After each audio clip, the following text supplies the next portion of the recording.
आप देख रहे हैं पूर्वांचल। नमस्कार, आप देख रहे हैं पूर्वांचल ईपी लाइव। मैं हूं राजेश सोनकर। हमारे साथ हैं भागीदारी पार्टी के प्रत्याशी जिन्होंने पर्चा खरीद लिया है। अब चुनाव मैदान में पूरी तरह से उतरने की तैयारी कर चुके हैं। अब इनसे बात करेंगे, चुनावी मुद्दे पे बात करेंगे कि आपने पर्चा तो खरीद लिया है, अब जनता के बीच में पहले से भी जा रहे हैं, तो क्या है चुनावी एजेंडा आपका?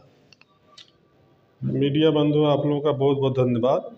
मैं बता दूं कि भागीदारी पार्टी पी बराबर, आप लोग कई बार देखे भी होंगे, कई बार हमारा इंटरव्यू बराबर लेते रहते हैं, बराबर जनता के बीच में जाकर के जनसंपर्क करती है, जनता की समस्याओं को सुनती है और जनता की देखभाल करती है और हमेशा जनता के बीच में बनी रहती है।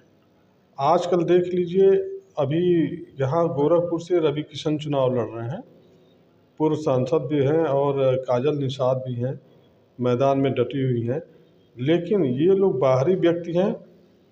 जीतने के बाद ये लोग जनता के बीच में कभी जाते नहीं। एक बार चुनाव जीत गए और उसके बाद 5 साल तक किसी जनता से कोई संपर्क नहीं रखते हैं। इसलिए जनता बेहाल रहती है, अपने सांसद से मिल नहीं पाती है। कितने लोग तो सांसद को देखे ही नहीं हैं कि हमारे सांसद रवि किशन जी हैं, कैसे हैं।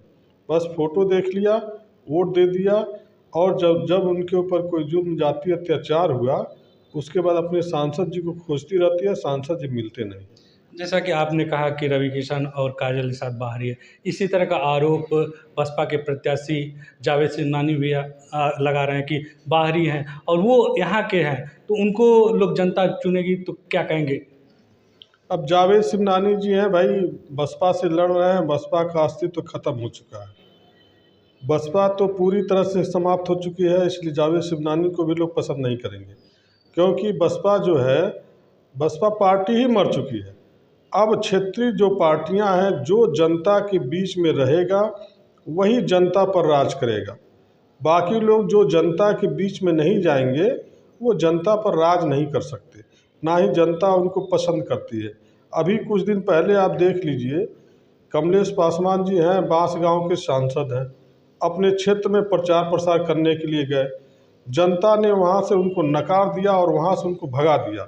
आप लोग चैनल वाले हैं, आप लोग भी देखे होंगे जनता किस तरह से गालियां दे के कमलेश पासवान को भगा रही है, क्योंकि कमलेश पासवान जी वहाँ पर तीसरी बार सांसद हो चुके हैं, कभी भी जनता के बीच में नहीं जाते। सिर्फ जब 5 साल के बाद वोट लेने जाना होता है, चुनाव होता है, तब ये लोग जनता के बीच में जाते हैं। तो ऐसे सांसद चुनने का फ़ायदा क्या है जो हमारे सुख दुख में काम न आए और हमारे ऊपर कोई जुल्म जाति अत्याचार हो, हमसे मिल न पाए। अब बांसगांव की जनता वहाँ से आकर के यहाँ पर मिलेगी, मिलने नहीं दिया जाएगा। सांसद महोदय बहुत बिजी रहते हैं क्योंकि उनके पास टाइम नहीं। आप तो गोरखपुर से चुनाव लड़ रहे हैं, गोरखपुर संसदीय क्षेत्र से, तो बांसगांव के सांसद के बारे में बता रहे हैं, तो गोरखपुर के सांसद के बारे में क्या कहना है? गोरखपुर के सांसद के बारे में, रवि किशन जी कभी यहाँ रहते ही नहीं हैं। चुनाव जीते मुंबई चले गए, अभी कहीं आवास बनवाए हैं लेकिन वहाँ पर कभी रहते नहीं। जीतने के बाद जाते हैं, फिल्मों में काम करते हैं, फिल्म इंडस्ट्री को बढ़ावा देते हैं, गरीब जनता से इनका कोई लेना देना नहीं रहता है। जब आए हैं राजनीति में तो अपने क्षेत्र में 5 साल तक तो रहिए। जिस जनता ने आशा उम्मीद के साथ आपको वोट दिया और आपसे पूरी आशा उम्मीद और आस्था के साथ इस बात को पर वोट दिया कि आप हमारे जनता के बीच में रहेंगे और जनता के सुख दुख में सहभागी बनेंगे, लेकिन आपने तो कभी ऐसा किया नहीं। 5 साल बिता दिए, जनता के बीच में कभी नहीं गए, जनता के सुख दुख के बारे में कभी सोचा नहीं, रोजगारी के मुद्दे पर कभी नहीं सोचा, महंगाई के मुद्दे पर कभी नहीं सोचा, और ना ही सदन में आपने कभी इस बात को रखा कि बेरोजगारी कितनी है, महंगाई कितनी है। कभी सदन में यहाँ की जनता आपको कभी देखा नहीं, सांसद महोदय को। तो ऐसे सांसद चुनने से जनता को कोई लाभ नहीं है, कोई जनता सीधे सांसद से जुड़ नहीं पाती है, तो ऐसे सांसद चुनने का कोई मतलब नहीं है।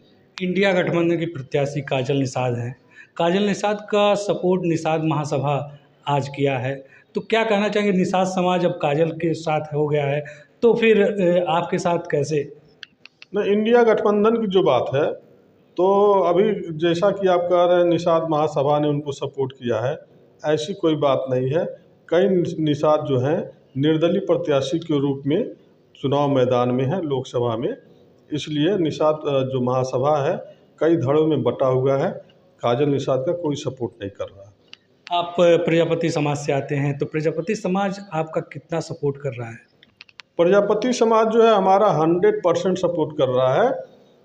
पूरे जो ये लोकसभा है जिसमें 5 विधानसभा आता है, पांचों विधानसभा में मैं घर घर जा कर के चुनावी चौपाल लगा करके मैं जा कर के जनता के बीच में, प्रजापति समाज के बीच में, अन्य बैकवर्ड समाज के बीच में जो लोग शासन सत्ता से दूर रहे हैं उनके बीच में भी जाता हूँ।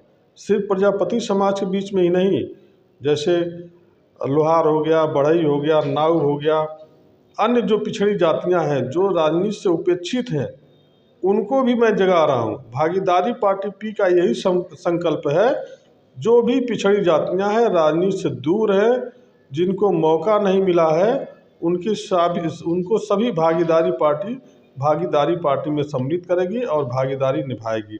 और मैं बता दूं, गोरखपुर लोकसभा संसदीय क्षेत्र में लगभग 2 लाख कुम्हार हैं, प्रजापति 2 लाख हैं।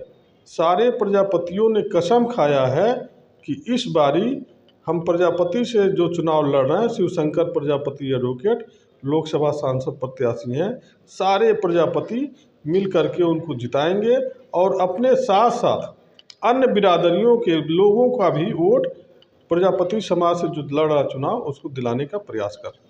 अंत में जनता से क्या अपील करना चाहेंगे आप?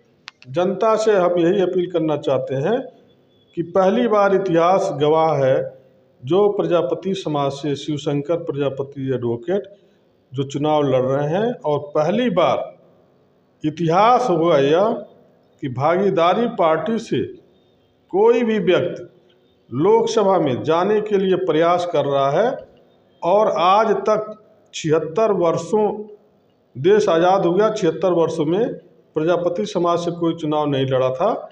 आज मैं कल पर्चा लिया हूँ, सबसे पहला पर्चा नामांकन अधिकारी से अब मैंने पर्चा लिया, फार्म लिया, जो सबसे पहले पर्चा लिया हूँ और सबसे पहले स्थान पर रहूँगा। भागीदारी पार्टी की जीत निश्चित रहेगी।